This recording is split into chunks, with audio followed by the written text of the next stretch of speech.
We're live. Hello, everybody. Welcome to the channel Real Lady Electrician. My name is Crystal, and I'm an electrician. Today, we're going to talk about how to find a good therapist. This is one of the hardest things you will, other than finding a good doctor, in your mental health journey. So, I've got a couple articles per usual. And I'll tell my story as well. If you've been here before, you've heard my story, but if you haven't, I'm going to tell it anyway. Um, so, should we do the articles first or should I tell my story first? I haven't had any coffee. I'm having some tummy issues. We'll talk about that when somebody comes into the chat. But, all right, let's start with my story. So, I can't remember the year I started having mental health problems, but it started with anxiety. I think I've had anxiety my entire life, even as a child. Those tests online that say, uh, see if you had anxiety when you were a child or whatever they say. I've taken those, and it does seem that I had that when I was younger. I was never diagnosed, but I always was like nauseous, anxious. Um, so I've had anxiety for a long time. I developed depression, probably, geez, it was after I was diagnosed with anxiety. I developed depression, and the first sign was that I could not go to work. I could not leave the house. I was so sad. I started off, I thought I was just not feeling good. And then the next day it was time to go to work. I just couldn't go. And so um, I think I sat on the couch for a week just crying. Um, my husband would go to work. I'd sit on the couch, watch TV, and the next thing I knew, he'd be home and my whole day would have gone by.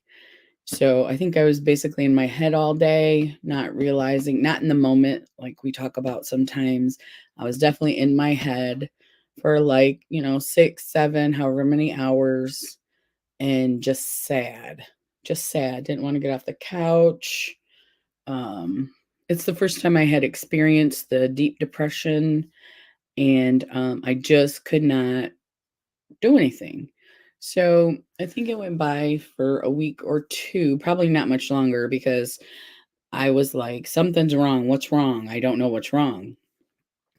So I did um, go. I had found a good therapist and psychiatrist um, several years prior when I was diagnosed with anxiety. So once the depression started to happen, I went back to the same place. Well, they didn't have the same therapist because, people grow and lives change and things like that. They didn't have the same therapist and they did not have the same doctor. So I got a different doctor who was still very good doctor. Um, I got a different therapist, and I'm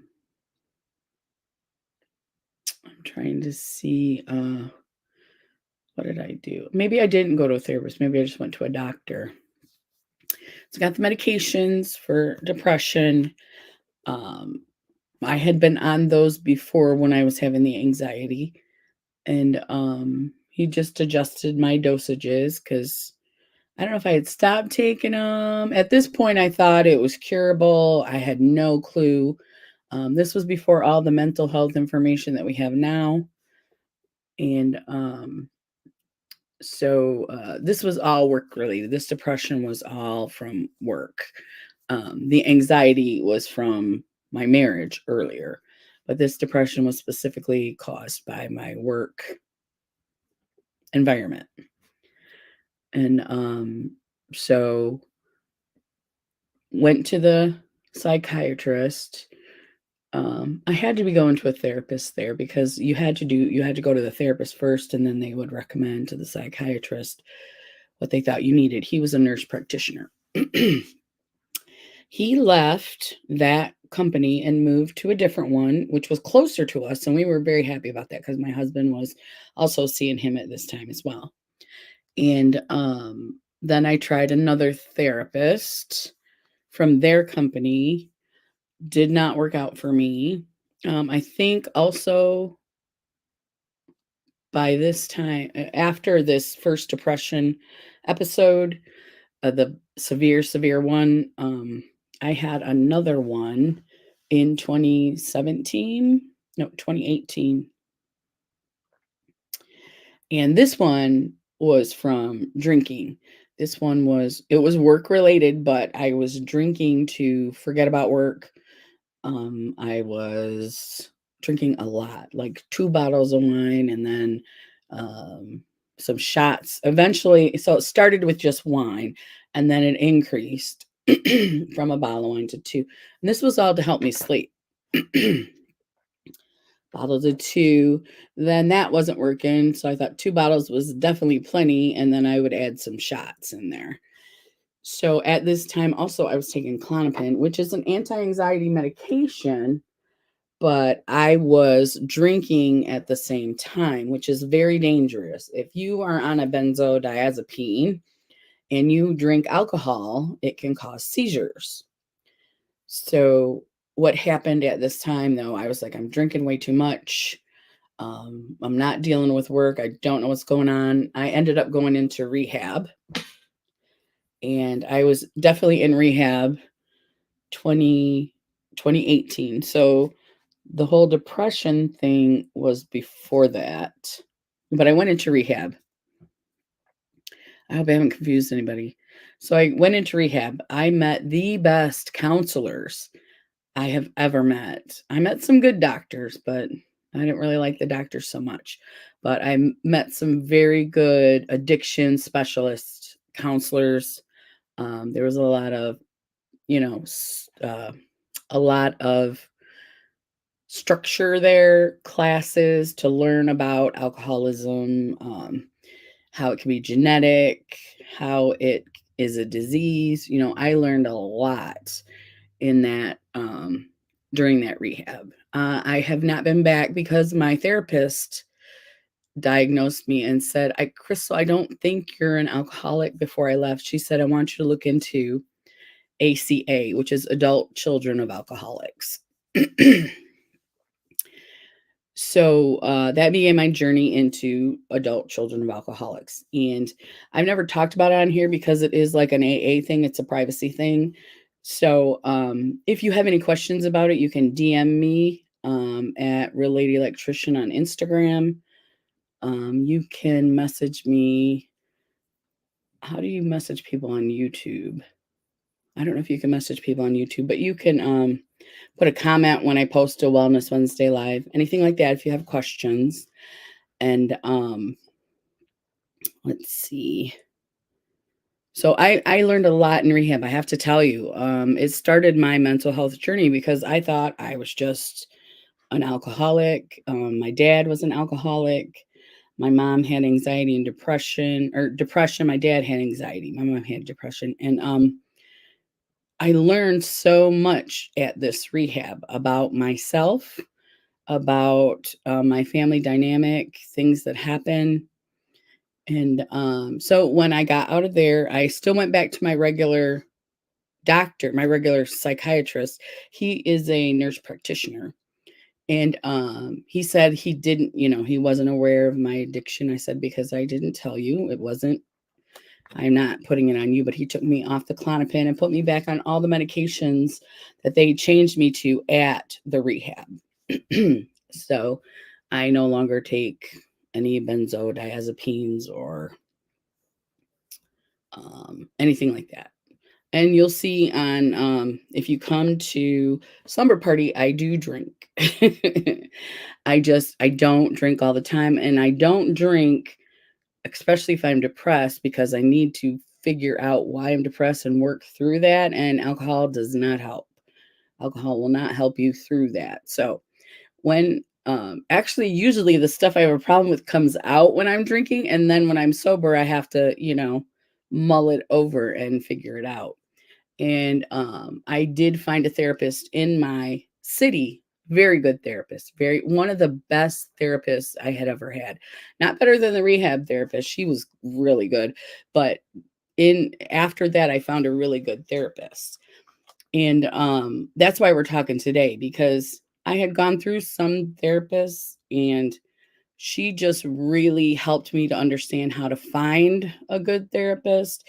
Um, it was a group of therapists, so they were on board with if you didn't like someone, you could switch. There'd be no issues. Nobody would be upset at you. You know, they told you that off the bat. If we don't click, there are more therapists here because they wanted to keep you in the group, which I agree. Not only is that a good business model, but that is an excellent plan for us as patients, because when you meet somebody for the first time, you may or may not click with that person. And when I say click, I mean you need to feel comfortable to tell them your deepest, darkest secrets.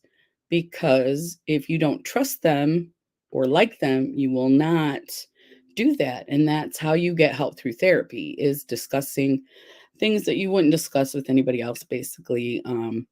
Getting a third party opinion that is not invested in your life in any way. Um, and she was so awesome that um, once I felt better, she's like, well, what we'll do is you just, you've got my number. When you feel like you need to contact me, go ahead and we'll set up an appointment, 2 or 3 appointments, and work through the issue.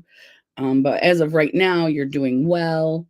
Um, because I don't know about therapy like for the rest of your life. I know there are people who've been in therapy for that long, but if you're going every week, you're going to just be mulling the same stuff over and over again.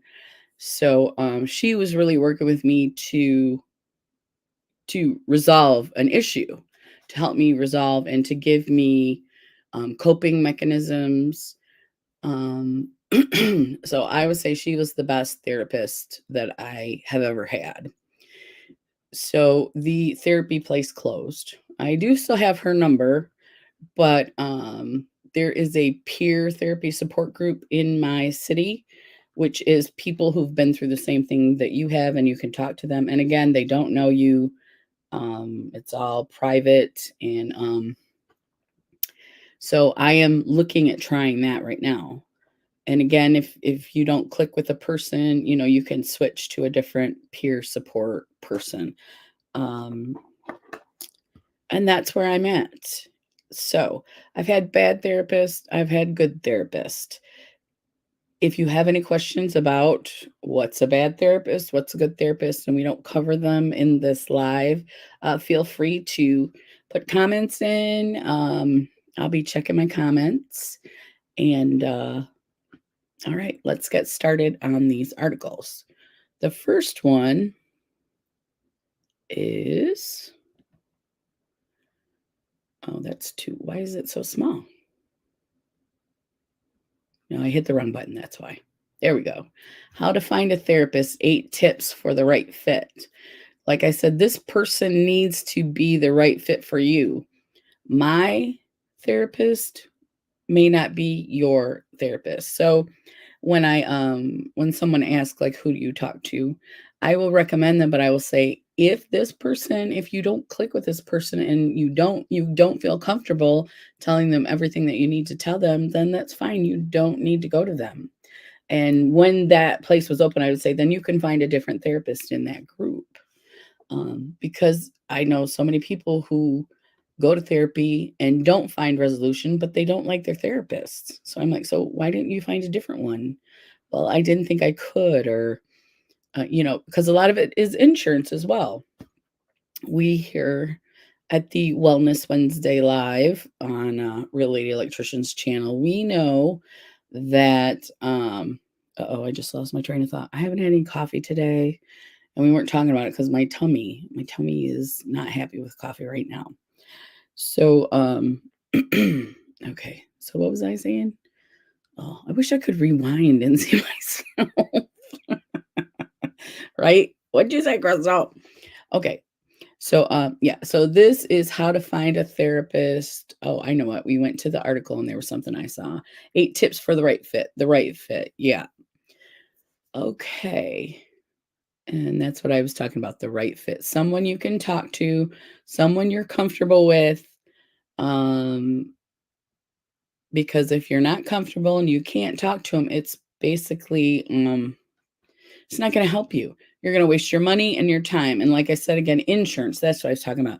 Insurance. That's a lot of time that's difficult because if you're uninsured, mental health, even therapy can be expensive. That's why this peer therapy, I'm very interested in this to see how it works and how it can help me as well. So make sure you find the right fit. And if your insurance doesn't cover, see if there are some free, this peer therapy is free in my county. So see if there are any type of free mental health things that you can check into. So it's not a licensed therapist, but it's someone who's been through the same stuff I have. And I haven't talked to her yet. And it's a woman. You can choose if you want to talk to a man, but I prefer to talk to women. And yeah, so if your insurance doesn't cover it, look into uh, things in your community that could be free, peer-to-peer type things. Um, if you qualify for free healthcare, things like that. And okay, so let's continue with the article. How to find a therapist. 8 tips for the right fit. All right.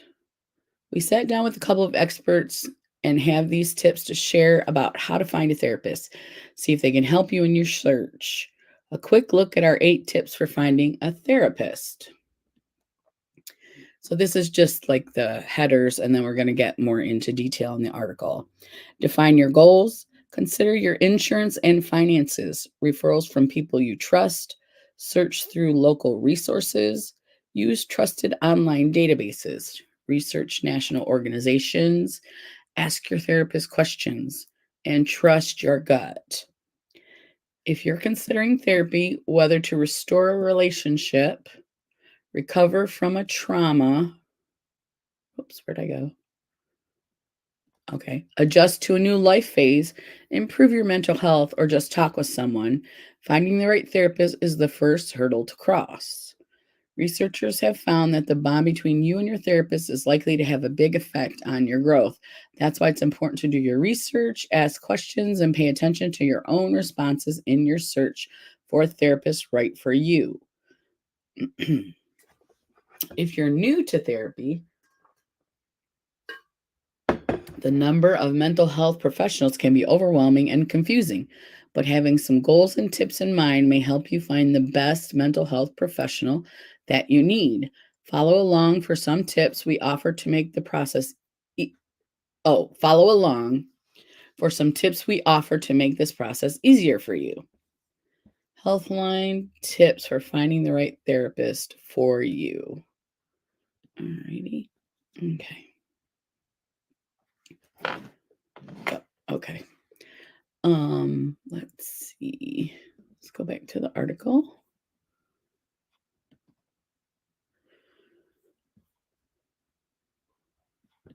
Sorry about that.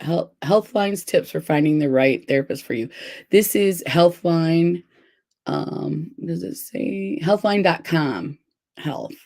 So this is an article, magazine article. I didn't check the year that it was published. April 12th, 2024. So this is very recent. So that's great. Okay. After figuring out what type of therapy is best for you, the next step is figuring out exactly how your therapist can help you. So, figuring out what type of therapy you need, especially if you're, come on, buddy, especially if you're new to this process. Um, I don't know if you're going to be able to do that. What type of therapy do I need? So, here's some tried and true steps to keep your goals in mind when searching for a therapist. So, even if you have no clue, think about because I didn't have a clue when I was looking. I I was desperate. I just called anybody I could, and then when I went through some bad therapists, I found some good therapists. And I'm in a small community, so I went to a big city and I called places that I knew. And then if they didn't take my insurance or whatever, I'd say, "Well, do you know of another place I could call?" And then stop. No. Oh, I'm about to beat my kitty cat, you guys. Sorry. Stop it. You're gonna get squirted. I have a squirt bottle and I will use it. Right here. There he goes. Okay. Sorry about that. Okay. Whether or not you know your starting point, you've decided to look for a therapist. And I'm going to tell you the reason therapist is important is you normally need to find a therapist first. Not always. Some places are just therapy based. Um, I'm sorry. Oh, that's sweet, Jamie. Don't worry. No, no, I've been just chugging along. I've been just chugging along, talking to anybody who will listen. So don't worry. Let's see, where was I? Okay, think about your goals ahead of time. So even if you don't know what your goals are, if you have a problem, start with therapy. And then what will happen is your therapist, you're going to start talk therapy. At least this is in my experience. And then you'll go to a psychiatrist. If you've used the talk therapy and you still need a little help, then you're going to go to a psychiatrist for the medications. Now, most places will have a psychiatrist on staff. Not everybody will. Some are just basically therapy places. But you can they could maybe recommend a psychiatrist if they don't have one in house. Larry forgot her birthday, her 70th birthday. She is mad. That does not surprise me. He probably did it on purpose. Yeah, from what you've told me, Jamie, I bet he did it intentionally. Yeah. He sounds like, you know what? And I don't know, nobody's here but me and you. But I'm wondering if he's trying to get her to break up with him on purpose and he doesn't want to be the one to break up. Have you thought about that? I was watching what was I watching? Vanderpump Rules. And this guy gets in relationships and he never breaks up with the girl. He always just makes her so mad or cheats on her or does something and they break up with him. So, and he's a narcissist. So I'm wondering if that could be an issue. Just a thought. What was I saying? Oh, okay. So most therapy places have, oh, my husband's home. Most therapy places have an on-site psychiatrist. Yeah, I'm wondering because of the way he's treating her is horrible. So, Jax, have you ever watched Vanderpump Rules? If you have, Jax is who I'm talking about. So, um, I started that from the beginning a couple weeks ago because I got sick. Did I have? I was sick for that week. Then last week I had a dentist appointment, but I had to take my car in. So I had car trouble. So I was stuck in the house for maybe 3 weeks because I was sick for a week, like really, really sick. Then the next week I wasn't that bad, but I had the dentist appointment. And then this week I'm live. So yeah, I was very, very sick for 3 weeks. So I've been binge watching it. I'm almost done. But okay. So what was I talking about? Oh, I was talking about the psychiatrist. So a lot of places have an on-site psychiatrist that can prescribe medication. Not every place does. So they want you to do the therapy first, and the therapist will then, if you got a good one, they will then, after a few weeks say, I think that maybe some medication might be helpful for you. I'm going to recommend that you go to the psychiatrist. Now, you can straight up just go to a psychiatrist. I don't know how good of treatment that is. because in my experience, not all of that, like the nurse practitioner, he was really very, very good. And he would ask you how you're doing things. But I've been to psychiatrists before that just you come in, they say, how you doing? Okay. They give you your prescriptions and you leave. So you might get like your first visit might be a little longer so they can diagnose you. But just going straight to a psychiatrist, I don't recommend. I would start with therapy. That's what I did, and it worked out well for me. So, so let's go back to how to find a therapist. So if you have no idea, start with a therapist. Hopefully, something that your insurance will cover. It says, know your starting point. You decide to look for a therapist. Ask yourself what you want to accomplish and what you need help with. According to a 2018 study, when you and your therapist work together toward the same goal, your outlook will be better. Having an idea of the areas you'd like to work on can assist your therapist in gaining insight into the areas you believe you need to work on, and this can help kick off therapy, said Ashley, executive director of Mission Connections. Developing goals can be a team effort between you and your therapist. I would say developing goals would be after you start talking with them and finding out if you like them. So developing goals is excellent. But again, the first most important thing is, are you with the right therapist? Someone you trust that you can tell anything to, someone who listens, and someone who doesn't always just agree with you. You want someone who will challenge you sometimes. Like my first therapist just always agreed with me. And I'm like, I mean, that's great. It made me feel good when I was depressed, but it didn't help me learn about my depression. It didn't help me learn why I was depressed, where it was coming from, and how to cope with it. So you don't want just someone who's like, yes, yes, yes, you're great either. So some people might, but I don't think that that's beneficial. So, my therapist would listen to me and then like challenge me, like, have you ever thought this? Or is this a possibility? But not in a mean way, just, things that I'm not seeing that she's seeing and she's trying to help me to see these things. So, if you think medication may help you with your symptoms, you'll want to find a psychiatrist or practitioner who can prescribe medication. And again, if you go to a good place, you'll get the therapy and they'll recommend a psychiatrist for you. So, um, therapy can be costly, absolutely. So it's important to look at your finances and understand your budget. Also, be sure to check whether your insurance plan offers help with mental health services. And if they don't, hello, Miss Jamie. But my insurance called and someone in Indiana has been billing my insurance for at-home infusions, which I never had. Oh my gosh.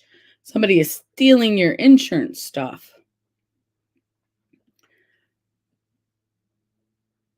Who's billing your insurance for that? Did they say who it was or the address or anything? I'm curious.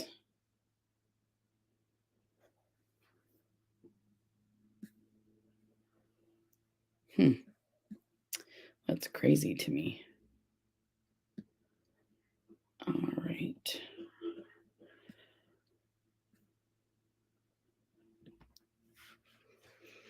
So insurance, it can be costly if you don't have insurance. Like I said, you could have some type of free counseling available in your area. Um, I have the peer-to-peer counseling available to me now, and you have to look in your city or county. They said it was the morphine going into my pump, but I went to the doctor's office. They never filled it in my house. That is crazy, Jamie. That is crazy. Huh.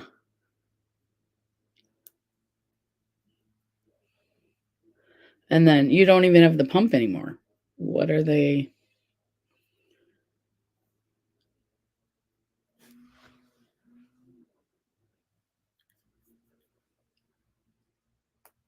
Are they trying to get billed for the time you've been in Pennsylvania as well? Um, that's crazy. That kind of stuff happens all the time, though. Shady people. I wonder if that is someone who works at the doctor's office. Anyway, I should not speculate on something that I do not know. But they said 4 to 2 years, but I only lived in Indiana for a year.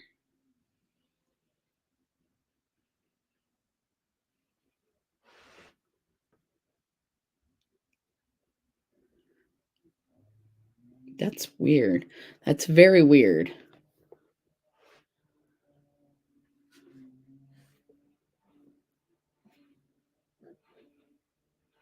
That's very strange. Okay.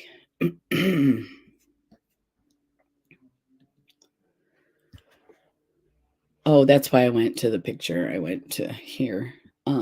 Because start with, and even if you're not low income, start with, um, like we have a Monroe County Opportunity Program, MCOP, and that's the central location for any type of help that you might need.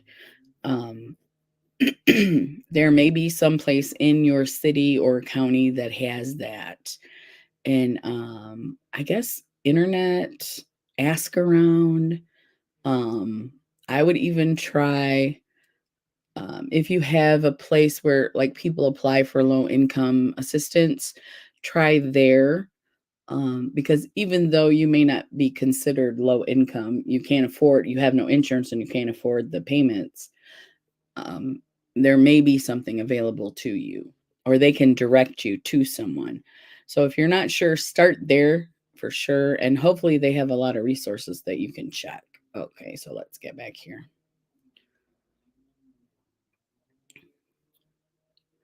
All right. If you plan to pay for therapy through your insurance plan, the first step might be to look through your plan's network for therapists. It's also a good idea to find out whether your insurance plan limits the number of sessions you can attend each year and whether using an out of network therapist will affect your out of pocket cost. You can still work with a therapist outside of your health insurance, but it may be more expensive. However, if you develop a strong connection with a mental health professional not covered by your network, you can check whether your insurance will reimburse you for appointment costs. So there's some other options as well. Another option is when therapists offer sliding scales of free services, said Dr. D. Moore, all the letters, PhD. Individuals might also consider training programs that may be connected with colleges or universities, like student interns who are working towards their degree are typically supervised by a licensed professional and or credentialed facility members while they are providing services. Some therapy practices in the community also take on interns who can see clients typically at a reduced cost or in some cases free of charge. Learn more about finding a therapist in your health insurance network. If you want to find this article, it's on healthline.com/health/how to find. I just put how to find a therapist, a good therapist, how to find a good therapist in Google, and that's how I found this article. The next one is ask someone you trust. Okay. They said they are denying these claims, so now I wonder if they're going to bill me. They said I called Advanced Infusions, but the doctor I went to out there wasn't called that. They cannot, if you did not receive that service, they cannot bill you and your income, blah, blah, blah. So if you do get a bill from those people, let them know that's not you. You don't know. Because if they're saying that they did it, they're saying they went to your house and you were there and they gave you this. Um, so if you didn't get those things, then I don't know who they were talking to, but it wasn't you. So you should not get a bill for that. It sounds like an insurance scam, Jamie. They're trying to get your insurance. Um, And it sounds like it could be a doctor or a doctor's office or someone from a doctor's office is what it sounds like. So, yeah.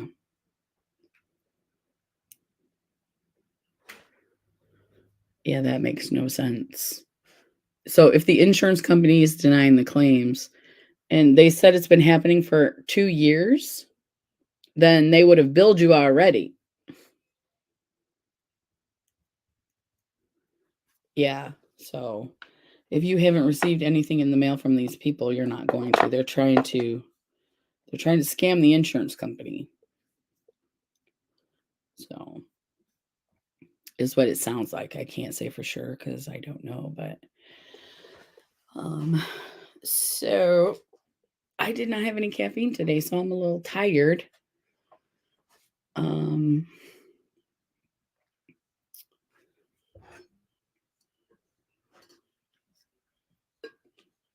oh, that's even shadier, right? If you can't find them. And are they saying that they're from Indiana or from Pennsylvania?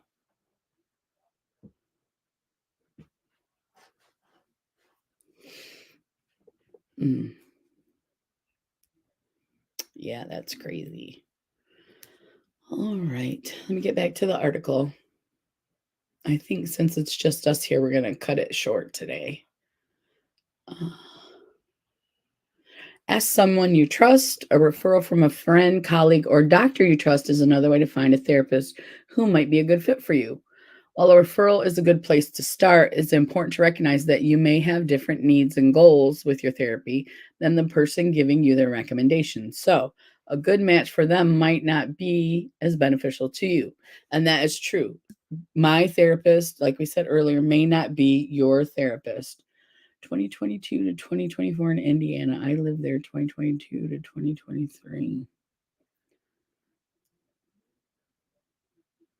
So they must be trying to bill now that you are in Pennsylvania and you're not in Indiana. So they must be trying to bill you for now when you're not even there. So it definitely sounds like a scam. What do you think, Jamie? Do you think it's a scam or maybe someone you know? I'm not sure. But if you can't find the business online, it makes me think that it's some type of a scam to scam your insurance company out of money. Fraud. And you are not involved in any way. So you told them everything you knew, and that's really all you have to do.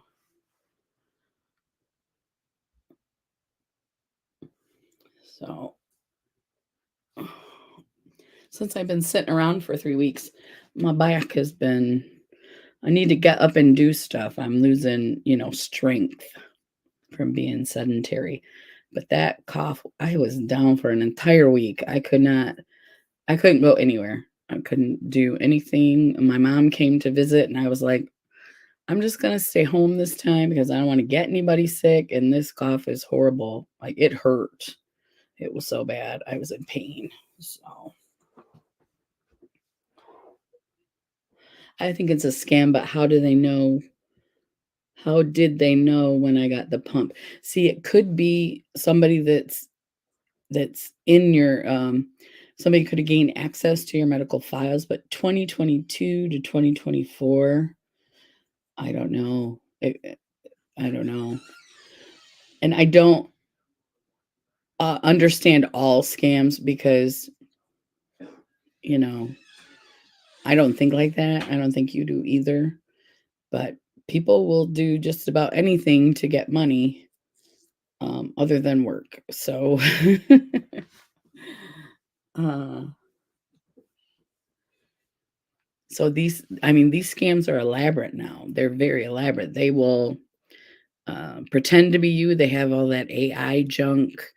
It could be a medical person, like I said, that took care of you, somebody in that medical field there in Indiana and got your information. And because how else are they billing them as a company?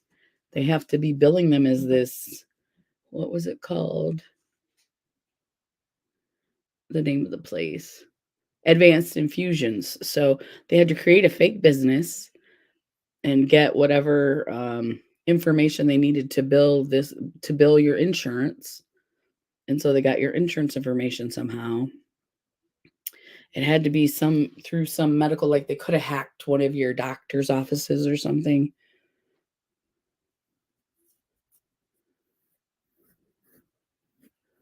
Yeah. Yeah. So and it's someplace that says they can come to your house and fill your pump. So that's even weirder, right? That's even weirder. So, yeah. All right. Okay. Asking someone that you know, um, again, their therapist may not be your therapist, but it could lead you to a place where you can start your journey because it's going to be a journey to find your therapist. Some people get lucky. But again, like I said, I had a really good therapist, and then the next time I went to see her, she was gone. And then I got a great therapist, and same thing, she's gone now. So I'm gonna try the peer therapy. And the insurance asked me if they didn't do it in my home, did they give me the medicine to administer myself? I'm not allowed to fill my own pump with morphine, LOL. Right? I guess the people at the insurance company, the data people don't know. So they're probably trying to figure it out too, Jamie. Okay, so again, your therapist may not be my therapist, and don't feel bad if you can't use the therapist that's been recommended to you. But hopefully they'll get you into a place that has more than one therapist and you can change or try somebody new, or there might be somebody. And if you have a good therapist and they're part of a group, they may say, "You know what? I see that we're not clicking, but I know somebody that I think would really be able to help you with your specific issues." I mean, wouldn't that be great if all doctors did that? Okay, remember that finding a therapist can be overwhelming and a long process due to the current therapist shortage. Penna said, so try not to get discouraged if a personal referral doesn't pan out. Starting somewhere, you gotta start somewhere. So starting anywhere is the first step. And it can be a challenging time to identify a therapist. It took me, I think I went to that very first bad therapist and psychiatrist for 2 months, and they weren't listening to me. They weren't changing my medication because it wasn't working. And I said, okay, so this is Monroe or my city. I don't know if I should say it. I'm going to find one of the bigger places around where I live, one of the bigger cities, and I'm going to see if I can find a therapist. And so that's what I did. Telehealth services can be a great option if you don't know anyone in therapy or can't use a personal referral. Okay, explore local resources. This is what I was talking about, especially if you don't have any funds to go to therapy. If you're part of a specific community, some resources may be available. Some examples include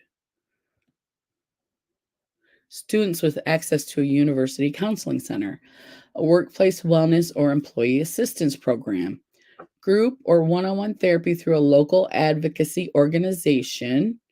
That's what I'm doing. Faith-based treatment through church, synagogues, mosques, and other worship centers. Why are you doing this to me? Come on, down. Ugh, get down. So,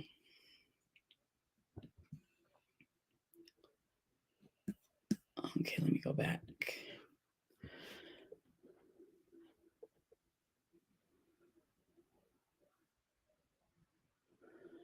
Let's see. It's almost like she thought I was lying or crazy. She's like, for 2 years, they said they're coming to your house. I kept saying, no one came here. And she's like, there's dates here. They said they've come. Well, they're full of crap. They've said they've come and they have not come.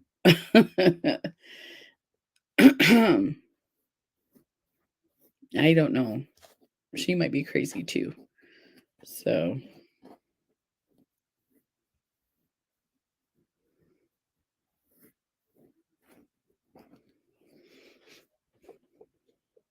okay, let's go back here.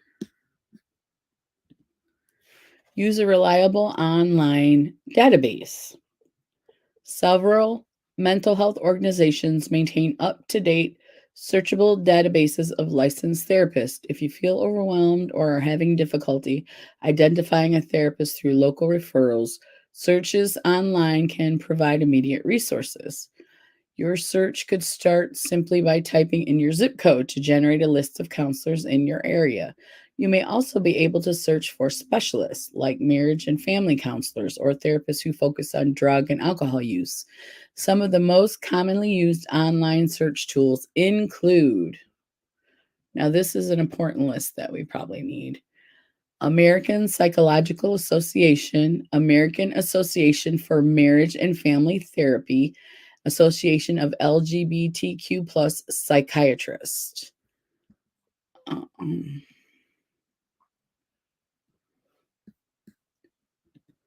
let's see. Okie dokie.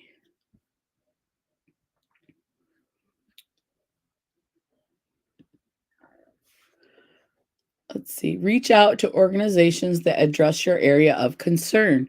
If you're looking for a therapist to help with a specific mental health condition, you might find a local therapist through a national association network or helpline.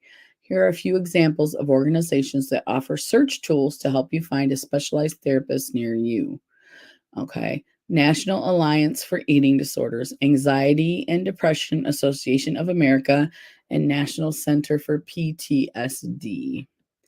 Additionally, many workplace organizations and trade unions have resources to help you identify professionals who can assist with mental health needs. For example, the initial International Association of Firefighters often help with mental health, post traumatic stress disorder, and substance use. The next one is resources for people of color. Access to culture conscious therapists is important for your well being. Here are some resources to consider when looking for a therapist: the Yellow Couch Collective, an online support group for Black women; Therapy for Black Girls; Black Mental Health Alliance; the National Asian American Pacific Islander Mental Health Association; Inclusive Therapist, an online tool that offers a simple way to find a therapist who focuses on intersectional identities; We Are Native provides Native American youth with tools; and Therapy for Latinx. It's not Latino, it's Latinx. Okay. Okay. I think once I finish this article, we're gonna go ahead and we're going to end the live. So let's see what else we have here. Ask questions about things that matter to you. Coming to therapy without any set expectations can be very beneficial. Beginning therapy with an open mind and a vulnerability can assist you with identifying areas you'd like to work on. Sometimes these areas we think we need to work on are only the tip of the iceberg, and the true work may take place looking deeper. That said, it's important to ask your therapist some questions to assess whether they will be a good fit for you. When you meet your therapist, whether online, on the phone, or in person, have some notes handy to remember anything you'd like to ask. And I recommend that for any doctor's appointment.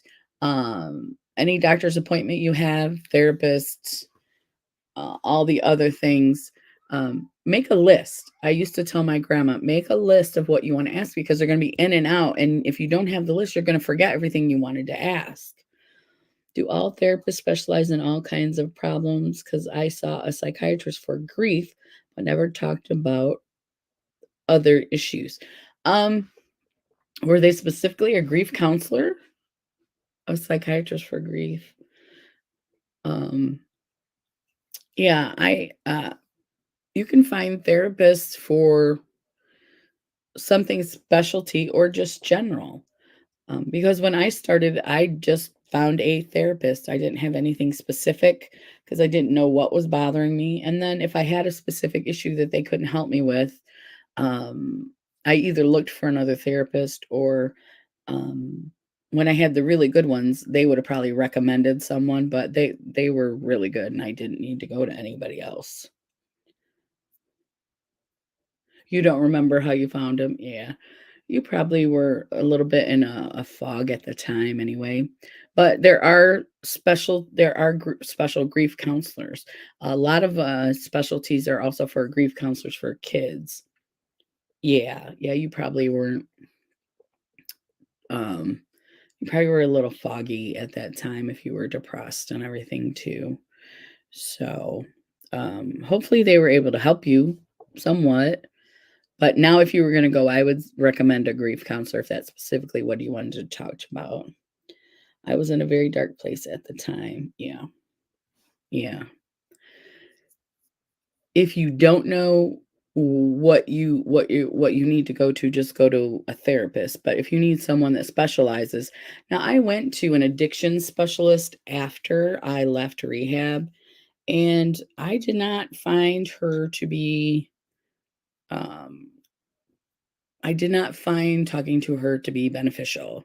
Like, because I compared her to the therapist I had in rehab who was awesome. So, I don't think she had ever dealt with addiction. I think maybe she went to school for, took classes and things that made her a specialist, but I didn't feel like she was addressing those issues with me correctly. So I stopped going to her and but my psychiatrist, my nurse practitioner was there, and so I just started talking to him a little longer than I normally would. So I don't feel like that therapist helped me very much. Yeah. You might want to look at grief counseling though, just grief counseling, because there is a lot of that around, and you might be able to find somebody that you like that can actually help you. So, but if you don't know what your problem is, then you'll just choose a regular therapist and hopefully they'll be able to help you, find somebody because of Mean Job. Oh, Mean John. I didn't feel like I ever really got a chance to grieve. Yeah. Yeah. hmm Yeah. And we've talked about grief before too, but it's hard. It's really hard. So I would definitely, if you got a chance and if your insurance would pay for it, if you had like just a grief counseling in your area, um, I would definitely look into that. Because it doesn't go away. So you still you still may need to grieve since you weren't able to. Yeah. All right, let's see where we're at.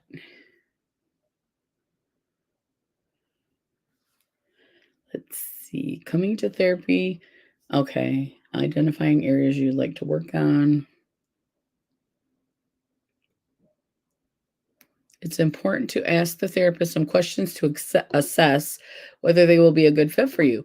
When you meet your therapist, whether online, on the phone, or in person, have some notes handy to remember anything you'd like to ask. Yeah, we just talked about that. Any doctor you go to, have some notes.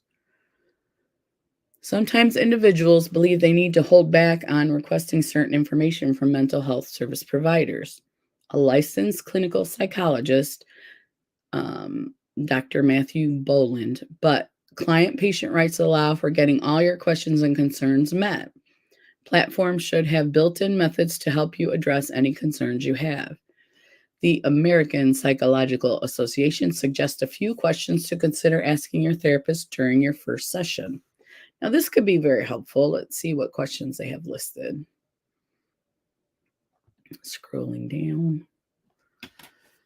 Are you a licensed psychologist in this state?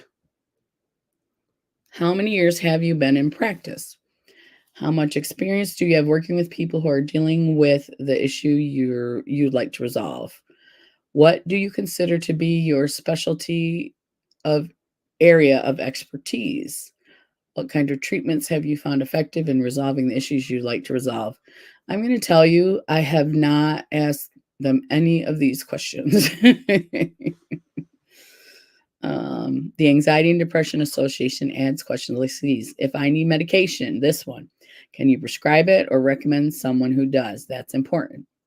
Do you provide access to telehealth services? Now, that wasn't a big thing when I was in therapy, but now it is. How soon can I expect to start feeling better? Uh, I don't think I ever asked that question, but I don't think they actually know.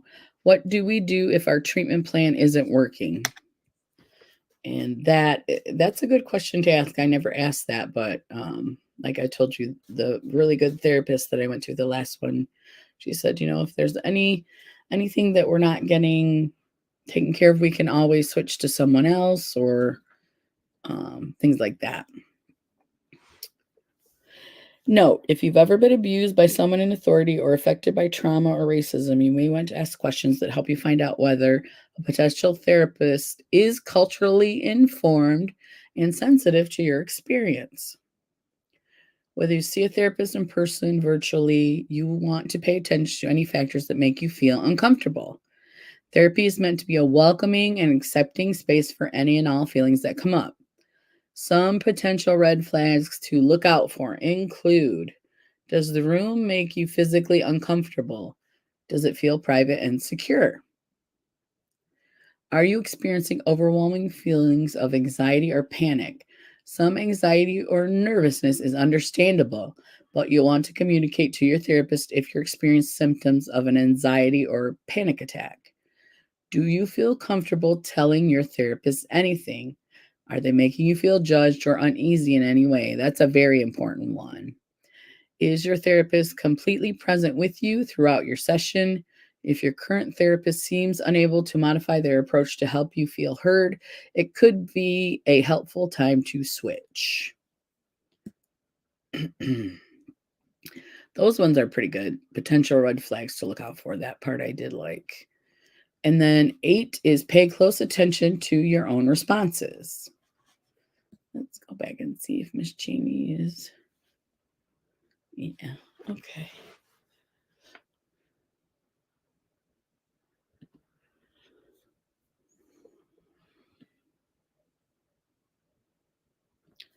No matter how many professional accreditations your therapist has, your own feelings of trust and comfort should be your top priority. Will therapy be uncomfortable from time to time? Possibly. You'll likely be discussing difficult topics. But if you feel uncomfortable with your therapist for any reason, it's all right to look for someone else. You don't need a reason to switch therapists. It's enough that you don't feel comfortable. Here are a few things to notice as you talk with your therapist. Does the therapist interrupt you, or do they listen carefully to what you're saying? Does the therapist respect your time by being prompt to appointments? Does the therapist brush off or invalidate your concerns? Do you feel seen, heard, and respected during your session? Options for online therapy. Um, these are online places, telehealth. What to expect in your first therapy session. Your first therapy session might be a little uncomfortable, just like most new experiences. Feeling anxious can be expected, especially if you've never been to therapy. The initial meeting with your therapist will likely consist of a series of questions and discussions to connect with the professional. You can share an overview of what brought you to therapy, what's going on in your life currently, and any important details from your past that inform your present. Also, when you do go to therapy, you will have a gigantic checklist. Sorry, I didn't put the article up. You will have a gigantic checklist or forms to fill out about your history, if anyone in your family's had mental health issues, um, and things like that. But it's usually pretty thick. So be aware that that is probably going to be a thing. Jamie says, I have two things I'm going to that I am really excited about. That's awesome, Jamie. What are you going to that you will be really excited about? Let's see. Let me go back over here while you get a chance to answer that. Oh, I did it again. I didn't put it here like this. Okay. Let's see. The initial meeting, it's important detail. Okay. With your therapist will likely consist of a series of questions and discussions to connect with the professional. You can share an overview of what brought you to therapy, what's going on in your life currently, and any important details from the past that inform your present. Penna suggest asking yourself the following questions during and after your first session to help you assess whether you two are a good match. Can I see myself being vulnerable with this therapist? That's very important. And do I feel safe talking with them? Yeah, those are two good. And what to do if it's not a good match? Number one, I'm making my own vegetable garden. Oh, that is so fun, Jamie. I'm getting ready to do that too. It's a lot of fun, and it's good. While I'm working in the garden, my mind clears, and I just, you know, play in the dirt. It's very therapeutic for me.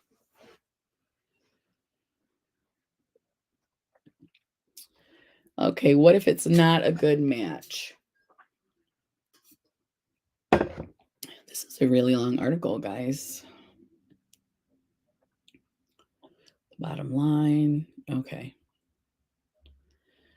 If you meet with a therapist for the first time and decide they're not a good match for you, that's fine. It's totally natural and happens to many. Let me make sure you guys can see the article. Yeah. It's totally natural and happens to many people. It can take some time to find someone with whom you feel completely comfortable. According to a 2022 Healthline survey on online therapy, 52% of respondents found a therapist that made them feel safe and comfortable. However, 48% met with two or more therapists before finding one that fit their needs to make them feel comfortable and safe. Keep in mind the aforementioned potential red flags to determine whether your discomfort is just general nerves from starting therapy or if you're truly feeling uncomfortable with your new therapist. If you feel like you can't talk with them honestly, or like they're not fully listening, that might be reason enough to discontinue therapy with them. Yes, either of those is reason enough to discontinue therapy. At the end of your first session, the therapist may want to schedule another appointment. If you know that you do not want to meet with them again, you can let them know at this time. You can say that while you appreciate their time, you don't think it's a good match right now. If you've been seeing your therapist for some time but feel like you do not want to see them anymore or you notice some red flags, you might consider sharing this with your therapist if you feel comfortable.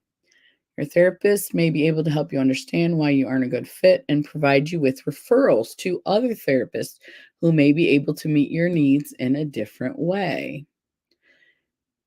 One thing to remember is trusting the process and giving it a chance. It may take some time to really connect and build trust with your therapist.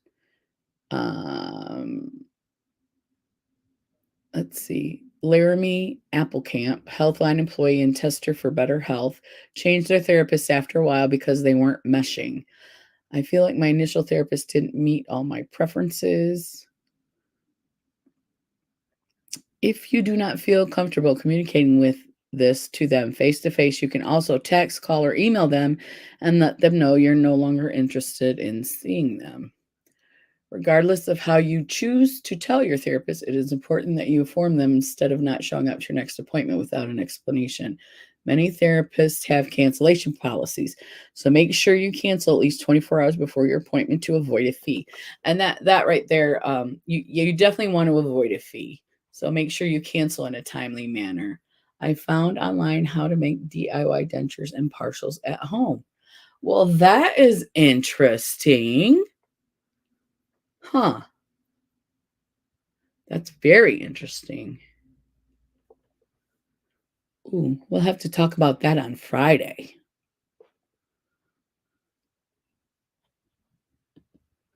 Okay, let's see. We're not going to do frequently asked questions. The bottom line, whether you're coping with grief, trauma, let me see, I went the wrong way, or relationship issues or want treatment for a mental health condition, finding a helpful therapist can make a big difference in your well being. And that is true.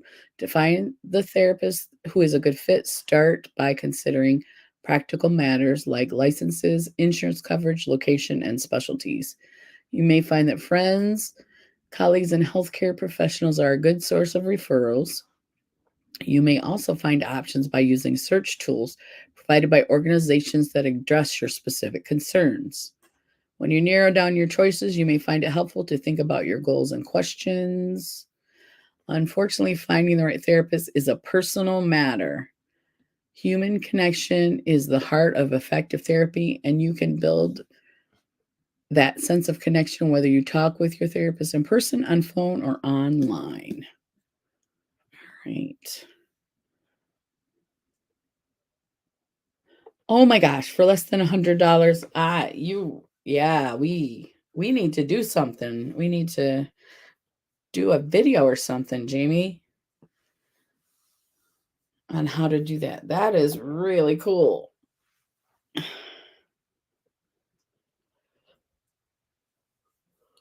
Okay, I know it's early, but since it's just me and you here, Jamie, and anybody else who's here, thank you for coming. And I'm gonna shut it down here at 2:39 p.m. and we'll talk about this again next week. So hopefully we'll have some more people here who have some more questions. But I have 3 more articles to go over. So thank you so much for coming. Thank you, Jamie, and spending some time with me on Wellness Wednesday. That's all I have for you guys today. So have a great week, and I will talk to you later. Bye, everybody. Oops, I'm little. Bye, everybody. Bye. Love you too.